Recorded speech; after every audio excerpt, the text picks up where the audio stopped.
The first thing I noticed wasn't my daughter's face. It was the suitcase. It was sitting at the bottom of the porch steps, old and brown, the one I'd carried through 30 years of business trips and cross-country moves. It wasn't packed by me. The zipper was done up crooked, like someone had stuffed it in a hurry and didn't care whether anything inside survived the process. I stood at the end of the driveway for a long moment, just looking at it, the way you look at something that doesn't make sense yet, but your body already understands. My chest knew before my brain did. I'd been out since 7 that morning. Simple errand, doctor's appointment, then the hardware store for a new washer for the kitchen faucet that had been dripping for 2 weeks. My daughter kept saying she'd have her husband look at it. He never did. So I handled it myself, the way I handled most things. I was 63 years old. I'd built a decent life. I wasn't rich, but I wasn't hurting. I owned my home outright, a 3-bedroom colonial on Sycamore Bend, the one I'd bought with my wife Patricia 26 years ago, the one I'd raised my daughter in, the one I'd stayed in after Patricia passed 4 years back, because leaving felt like losing her twice. The house smelled like her in the mornings, just slightly, just enough. My daughter and her husband had moved in 11 months ago. She'd called it temporary. She said they were between places, that the apartment lease had ended and the new condo wouldn't be ready for 4 months. 4 months turned into 7. 7 turned into 11. I didn't push. She was my daughter. You don't push. I picked up the suitcase from the steps. It was heavy on one side, light on the other. I unzipped it. My clothes, rolled badly, my shaving kit, a framed photo of Patricia and me at Yellowstone. The glass cracked down the middle, cutting right through Patricia's smile. I stood there, holding that frame, for what felt like a long time. Then I heard the door open. My daughter appeared on the porch. She was wearing the expression I'd been watching her practice for months, a practiced calm, the kind that takes effort, the kind that means the conversation has already happened inside someone's head 100 times, and now they're just delivering the script. Her husband stood behind her in the doorway, arms crossed, not looking at me directly. He never looked at me directly anymore. He found spots just past my shoulder to focus on. "Dad," she said, "we need to talk." I looked at the cracked photo in my hands. I looked at the suitcase. I looked at my daughter. "It seems like you've already done the talking," I said. She came down the porch steps slowly. She'd done her hair that morning, I noticed. She was dressed nicely. That struck me as strange, the deliberateness of it. Like she'd prepared for this the way you prepare for a job interview or a court appearance. You don't dress up for a conversation with your father unless you've decided it isn't really a conversation. "This isn't working," she said. "The 3 of us living here. It's not healthy for anyone." "Define anyone," I said. She looked at her husband. He shifted his weight. He still wasn't looking at me. "Marcus and I need our own space," she said. "This is our home now, Dad. We need to build our life here. We can't do that with you here too." There it was. I'd been waiting for those words, or something like them, for a while. I hadn't let myself fully believe they were coming, because believing something like that about your own child requires a kind of courage I wasn't sure I had. But there they were, sitting in the morning air between us, already irreversible. Our home, she'd said it plainly, without embarrassment.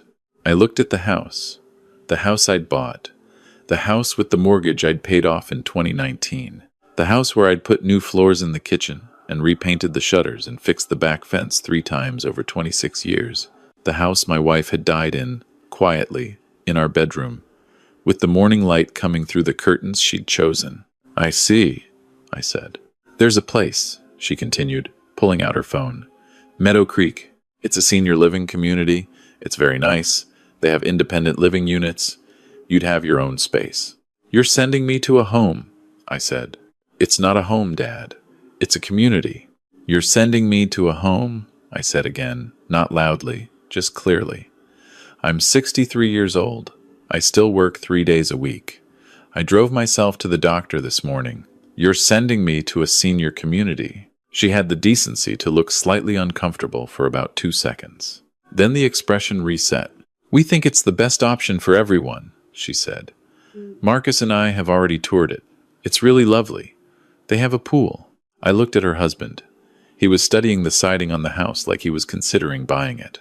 Actually, I realized, that might not be far off. I thought about asking questions.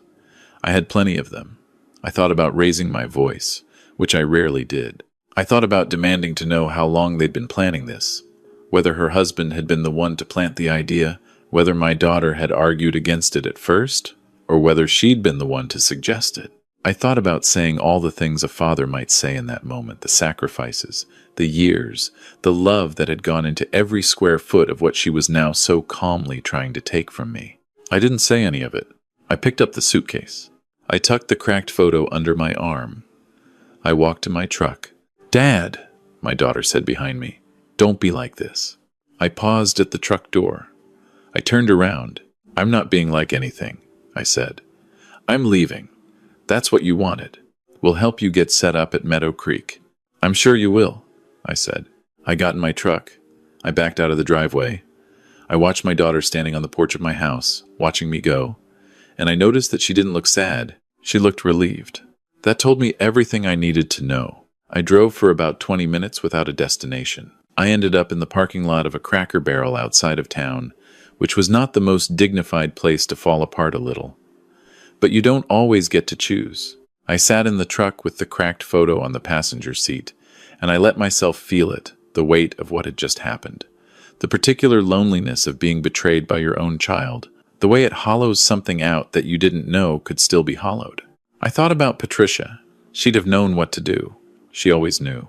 She had a clarity about people that I'd always lacked, a kind of emotional X-ray vision that let her see through the performance to the machinery underneath. She'd been polite about Marcus from the beginning, but polite in a careful way, the way you're polite about a stain on someone's shirt when you don't want to embarrass them. She'd loved our daughter fiercely. She would have known how to hold both truths at once. I sat there for a while. Then I picked up my phone. I called my old friend Dennis. We'd known each other since before my daughter was born. He'd been my best man. He'd been at Patricia's funeral. He answered on the second ring. "I need a place to stay," I said. "A few days, maybe a week." "What happened?" "My daughter just asked me to leave my own house." There was a silence. "I'll put the guest room together," Dennis said. "How soon can you get here?" "Hour and a half," I said. "Drive careful," he said. "I'll have coffee on." That was the thing about having the right people in your life. No interrogation, no lecture, just coffee. I drove to Dennis's place and I let myself be taken care of for a day. I sat in his kitchen and told him what happened. He listened the way good people listen, without filling every silence, without rushing to the resolution. His wife Carol made dinner. We sat on the back porch afterward and watched the light go down and didn't talk much, and that was enough. That night, alone in the guest room, I thought about my options. I could call my daughter and have the argument, tell her how I felt, lay out the history, demand she reconsider. I knew how that would go. Marcus would be in the background, coaching her through it. She'd cry. I'd back down because she was my daughter, and I'd never been able to hold a position when she cried. Nothing would change except we'd both feel worse. I could consult a lawyer. That was the obvious move. And I would, but not yet. First, I needed to understand what they actually believed. Did my daughter genuinely think the house was hers? Had Marcus told her something? Had she told herself something, built some story over 11 months, where she'd become the rightful owner through sheer occupancy, through need, through the logic of people who want something badly enough that they start to believe they deserve it? I thought about the past 11 months, the way things had shifted gradually, then quickly.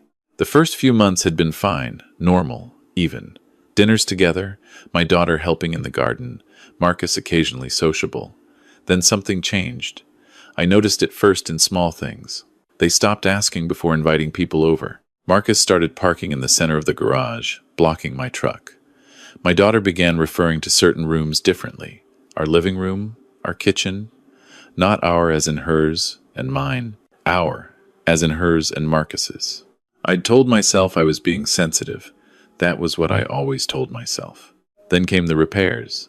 I'd been the one handling them for obvious reasons. It was my house. I knew its quirks.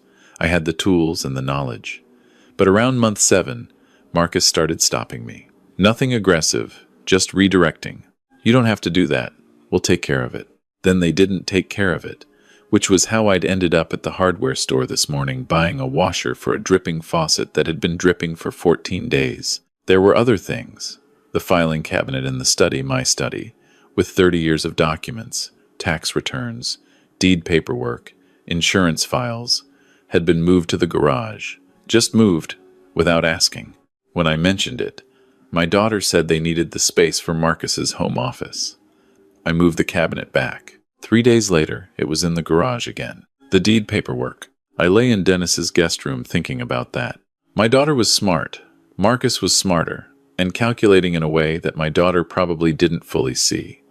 He'd spent 11 months assessing the asset. He knew what a 3-bedroom colonial on Sycamore Bend was worth in this market. He'd been friendly with the neighbors in a specific way, not warmly, but strategically. He'd planted a small garden in the front yard, which I'd noticed with a strange unease I couldn't name at the time. You don't plant a garden in someone else's yard unless some part of you believes it will one day be yours. I wondered if he'd told my daughter that getting me out was necessary before they could do anything with the house. I wondered how that conversation had gone. I wondered if she'd needed much convincing, or if months of living there, months of building her domestic life in those rooms, had already done most of the work. It didn't matter, I decided. The motivation didn't change what I needed to do. The next morning, I drove to see a man named Walter Briggs. He'd been my attorney for 18 years, handled my estate planning after Patricia was diagnosed, updated everything after she passed. The kind of methodical, unhurried man you want in your corner when things get complicated. He had an office above a dry cleaner on Palmer Street, and he made terrible coffee, and I'd trusted him with everything that mattered. I sat across from his desk and told him what had happened. He listened without expression, which was his professional default. When I finished, he was quiet for a moment. "Is the house in your name?" he asked. "My name only," I said. "Has been since 2019, when I paid it off." "Mortgage fully discharged?" "Yes." "And they haven't been paying you rent?" "No formal arrangement. We discussed it once, early on. My daughter said they'd help with utilities." "Did they?" I thought about it. The first few months, then less. Walter wrote something down. "Did you ever, in writing or verbally, indicate any intention to transfer ownership?" "Never," I said. "Not to anyone." He looked at me over his glasses. "Then they don't have a legal leg to stand on. The house is yours, completely and unambiguously." "I know that," I said. "What I want to know is what my options are." He walked me through them calmly. The most straightforward path, since there was no lease, since they'd been guests rather than tenants, was a formal notice to vacate. Given the nature of the occupancy, we were looking at a defined notice period under state law. They would have to leave. If they refused, there were further steps, none of which were uncertain. "There's also the question of what they may have been telling people," Walter said, carefully. "If they've represented themselves as owners to any third parties, that becomes its own issue." I hadn't thought about that yet, but I filed it away. "What's the house worth now?" Walter asked. "I had it appraised last year," I said. "Just under 400,000. He nodded slowly. He understood, without my explaining it. I thanked him and drove back to Dennis's place. I sat in the guest room for a long time, thinking. Not about revenge, that's not quite the right word for what I was feeling. More like correction. Like watching something out of alignment for too long and finally deciding to straighten it. I called my daughter that evening. She answered with the careful voice of someone who'd been rehearsing. "Dad, I'm glad you called. Are you okay?" "I'm fine," I said. "I wanted to let you know that I've been thinking about what you said, about needing space." A pause. I could almost hear her relief. "I think that's really mature of you, Dad. I really do. And we'll make sure Meadow Creek. I've decided to sell the house," I said. Silence. "I think you're right that things have run their course," I continued. "I'm going to put it on the market. The timing is good, it's a strong market. I have an appointment with a realtor Thursday morning." Another silence. Longer. Then, "What?" "I'm going to sell the house," I said again. "I wanted to give you and Marcus adequate notice to make other arrangements." Her voice changed. The careful tone evaporated. "Dad, you can't just... We live there. You can't just sell it out from under us." It's my house, I said simply. I've always been welcome to sell it. We've been Dad. We've invested in this place. Marcus has put work into it. I thought about the dripping faucet. What work is that exactly? That's not the point. You can't just... I'll have Walter send over the formal notice tomorrow, I said. You'll have time to find somewhere. I'm not trying to make things difficult. Walter? You went to a lawyer? Dad, this is insane. This is... Her voice broke in a way that on any other day would have made me fold immediately. This is our home. It's my home, I said. I've never lost sight of that, even when others did. I hung up. I sat in the quiet of Dennis's guest room. Outside the window, the neighbor's dog was barking at something in the dark. I held the phone in both hands for a while. That night I slept better than I had in months. The next 3 days were not quiet. My daughter called 11 times the first day. I answered twice, once to confirm that yes, Walter was proceeding with the notice, and once to listen to a 40-minute speech about everything I'd done wrong as a father, that I was fairly certain had been written with Marcus's help, because some of the phrasing didn't sound like her. Marcus himself called once. I didn't answer. He left a voicemail that started professionally and ended with something that was almost a threat, something about how they had rights and they'd been contributing to the property, and he knew people. I called Walter and let him know about the voicemail. He said to save it. The Thursday appointment with the realtor went smoothly. Her name was Janet, professional and efficient, and she walked through the house while my daughter followed 2 steps behind her, making increasingly strained objections. Marcus had apparently left for work that morning and hadn't come back. Janet and I discussed the listing price. My daughter stood in the kitchen looking like someone watching a train come toward her from a long distance, unable to move. When Janet left, my daughter turned to me. "Why are you doing this?" she asked. Her voice was quieter now. The script had run out. I looked around the kitchen. At the floor, I'd put in myself. At the window above the sink that Patricia had picked out because she liked how the morning light came through it at a particular angle. At the crack in the backsplash tile, I'd always meant to fix and never had. "Because it's mine," I said. "And I spent 11 months watching you forget that. I don't blame you entirely. I should have said something sooner. But it's mine. And what you tried to do, I stopped. That filing cabinet, with 30 years of my records, in the garage." She looked at the floor. "That was the one," I said. "When I put it back and came home 2 days later and it was in the garage again, I knew then. You just hoped I'd go quietly." She didn't say anything. "I'm not angry," I said. And I found, saying it, that it was mostly true. "I'm disappointed. There's a difference. But the house is going on the market." I stayed with Dennis while the listing process moved forward. Janet was good at her job. There were showings within the first week. The second couple who walked through made an offer that came in at $389,000, slightly under asking, but clean, no contingencies. We countered at $395,000. They accepted. My daughter and Marcus were served their formal notice through Walter's office during the second week. I was told Marcus called Walter's office and was politely transferred to voicemail. I was told there were several more calls after that, each one received with professional patience by Walter's assistant. They moved out 17 days later. I know because Dennis drove me past the house one evening and the driveway was empty and the lights were off. The small garden Marcus had planted in the front yard, 3 rose bushes and some ornamental grass had been partially dug up, presumably taken with them. I thought that was oddly poetic. You only dig up plants you've decided are yours. The closing happened on a Tuesday morning in late spring. I sat across a conference table from Janet and the buyers, a couple in their early 40s with a teenage daughter who'd apparently fallen in love with the backyard, and I signed the papers that transferred a house I'd owned for 26 years to strangers who would love it in their own way. It was not a sad feeling, exactly. It was complicated in ways I didn't have words for, but underneath the complication, there was something that surprised me with its clarity, relief. The house had stopped being a home 11 months ago. Homes are not just structures. They're the accumulation of a particular set of days with a particular set of people. Patricia was gone. The years were gone. What I'd been holding on to was the container, not the thing.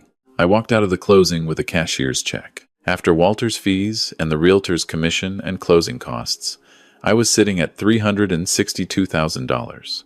It was a Tuesday morning in late spring, and I was 63 years old, and I had $362,000 and no mortgage and no obligations and no one telling me where I could and couldn't be. I sat in my truck in the parking lot of the title company, and I called Dennis. "It's done," I said. "How do you feel?" "Like I should eat a good breakfast somewhere," I said. He laughed. "Come over. Carol's already cooking." I drove to Dennis's with the windows down. It was a warm morning, the kind that smells like cut grass and something flowering that you can't quite name. I thought about where I wanted to live now. I'd been looking at a smaller place, a cottage about 40 minutes north, on a lake, off a quiet road, 2 bedrooms, a good porch, mature trees, less space than I needed, and exactly as much as I wanted. I thought about my daughter. I hadn't spoken to her since the kitchen conversation. She hadn't tried to reach me since the closing was announced, which told me she'd probably had a conversation with her own attorney and understood that the ground had shifted definitively. I didn't know where she and Marcus had landed. I assumed they'd found a rental somewhere, that they were recalibrating, that Marcus had moved the goalposts to some new scheme, the way that kind of man always does. Did I miss her? Yes. That's the part that doesn't fit neatly into a story with clean edges. She was my daughter. I'd held her when she was 4 hours old. I taught her to ride a bike in a parking lot on a Saturday morning. I'd sat with her through the worst days of her life and some of the best ones. The love didn't go anywhere. It was still there, intact, which made the betrayal hurt in a specific way that straightforward anger never would have. But love is not the same as permission. I'd spent too long excusing what couldn't be excused. Too long making myself small in my own home to keep the peace. Too long carrying the bills and fixing the faucets and swallowing the growing understanding of what was actually happening, because acknowledging it meant acknowledging something about my daughter that I wasn't ready to accept. When she'd said it was their home, she'd meant it. That was the part I kept returning to. She hadn't been thoughtless or temporary about it. She'd built a whole private reality in which the house belonged to her and Marcus by some logic of desire and proximity and time.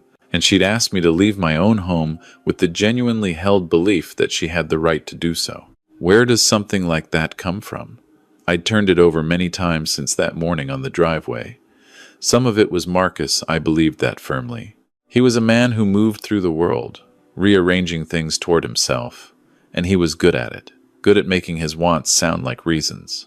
I'd watched him do it at dinner conversations about politics and sports, and eventually, gradually, at conversations about the house. And my daughter, she loved him. When you love someone like that, you can absorb their logic without noticing. But some of it wasn't Marcus. Some of it was a version of my daughter I'd been half seeing for years and choosing not to look at directly. The way she'd handled Patricia's jewelry after the funeral, the way she discussed money mine, specifically, the way she sometimes spoke about the house in the years before she'd moved in, casually, as a future inheritance, in a way that a living parent shouldn't hear about their own home. I hadn't wanted to see it. That was on me. What I knew now, sitting in my truck on that warm Tuesday morning, was that I would not be sending myself to Meadow Creek. I would not be living out my remaining years in a pleasant facility with a pool while my daughter and her husband held dinner parties in my living room. I would not go quietly in any direction that wasn't my own choosing. Carol had made eggs and toast, and there was good coffee on the table. Dennis sat across from me and didn't ask a lot of questions. We talked about the cottage on the lake, about whether I'd get a boat, about a fishing trip we'd been planning for years and never taken. It was a Tuesday morning, and the coffee was good, and the light was coming through the kitchen window at the right angle. I thought about the crack in the Yellowstone photo, the one cutting through Patricia's smile. I'd had it reframed at a shop in town. The new glass was clear and clean. The photo sat on Dennis's guest room dresser now, and in it Patricia was laughing at something just off camera. Her hair, a little wind-blown, the grand prismatic spring, enormous, and electric blue behind her. She'd have said something dry and cutting about all of this that would have made me laugh despite myself. She'd have shaken her head and said something like, "I never trusted the way he parked in that garage." She'd have been right. The cottage closed 3 weeks later. It was smaller than the house on Sycamore Bend, but the porch wrapped around 2 sides, and there was a dock at the bottom of the yard, and on clear mornings the lake was absolutely still until the geese moved through it.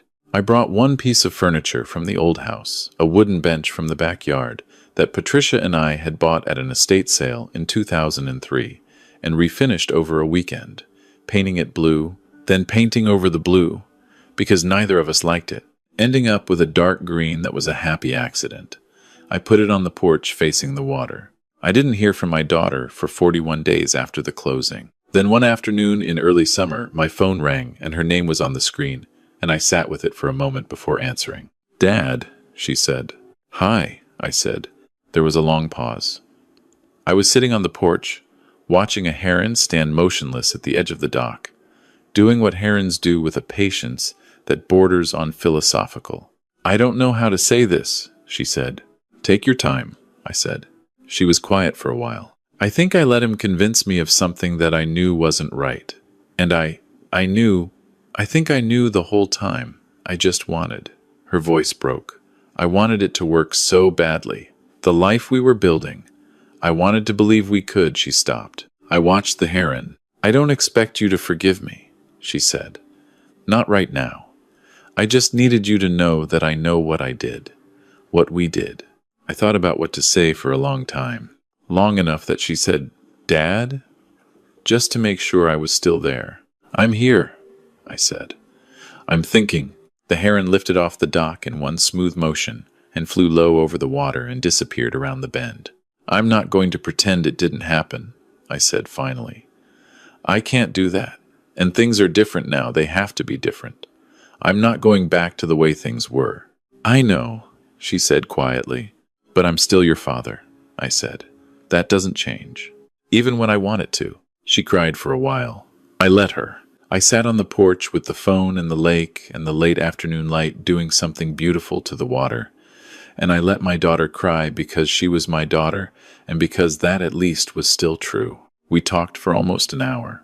We didn't resolve anything, because there are things between people that don't resolve cleanly, that you have to carry and navigate rather than close. I didn't ask about Marcus, and she didn't offer. I didn't know yet what the future of that relationship would look like, and I decided to stop working out the answer in advance. What I knew was this. I was 63 years old. I lived on a lake with a good porch and a green bench and a photograph of my wife laughing in front of the most beautiful water I'd ever seen. I had a friend who answered on the second ring, and a lawyer who handled things calmly, and a heron that visited the dock most mornings with the kind of unhurried certainty I was learning from. I had a daughter who had done something I wouldn't forget, and who was beginning to understand that I would hold both those things for as long as I needed to. I had not gone to Meadow Creek. Some nights I sat on the porch after dark and listened to the water move against the dock pilings, and I thought about the strange arithmetic of loss. How you lose things and people and versions of yourself and whole eras of your life, and how most of it you don't get back, and how somewhere in the accumulation of those losses, if you're patient and honest, you find out what was actually yours all along. The house on Sycamore Bend was not mine in the way I'd thought it was. It was a container for something that had already happened. Letting it go was not defeat. It was arithmetic. What was mine was harder to put in a suitcase, harder to change the locks on, harder to move to the garage while I wasn't looking. Mornings. I made coffee and took it to the porch and watched the water go from black to gray to silver to blue as the light came up. And I thought about what comes next, and for the first time in a long time the question felt like something worth asking. The suitcase, the badly packed one, was in the cottage closet now. I'd repacked it properly.